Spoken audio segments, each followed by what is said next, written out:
80 meters pa. Alin po umpisa, sir? Wala po dyan sa may saging. Yung meron pa, ano? Yung pader na yun po? Po, yung saging.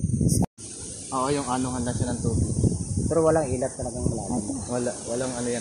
Diretso po yan, sir. Kahit na ano nyo yan, lumanong kayo doon. Ganito po, diretso siya. Wala siyang, ang loop niya, mga ganyan lang. Hindi sa loop na talagang ano. Hindi talaga tumanong ilat na ano. Daanan na ng tubig. Andito po tayo ngayon sa barangay Kalumpang Serka. So ito po ang kanyang lupa. Patag po siya. Yan, napakalapit po sa highway. 80 meters po ang kanyang frontage. Ayan. Mga puno-puno. May bahay siya.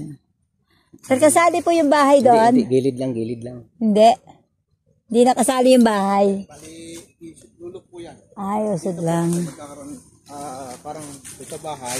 Pagkadating po doon, GGN po yan. Tapos nakagaganon. Para ito yun. Nag-eskwala. Ito po yung sa ano.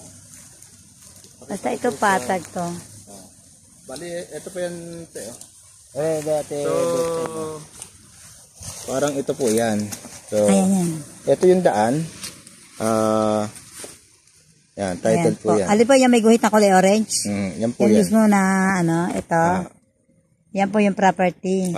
Asa po tayo dyan, sir? Dito po. Ito yung bahay eh. Ito dito. Ayan. Ayan po ang kanyang hugis ng lupa. Nawala. Ayan. Okay po.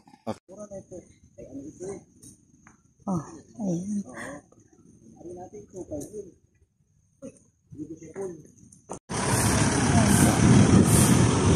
Nandito po tayo sa Indang Kalumpang Serka. Ayan, diretso lang po yan. Bayan na po siya. 3 minutes lang po, nasa bayan ka na.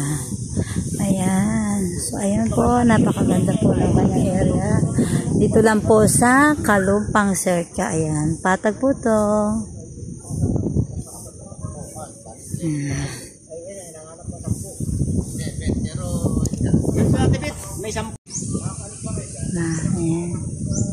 100% po patag.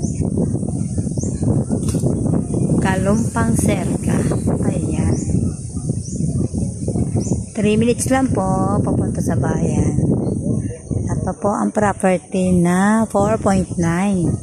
Ayan po, title po yan. Kaya sa lahat po na naghahanap ng farm, sold divide, dito lang po sa Kalumpang Serka. Ayan po. Clean title.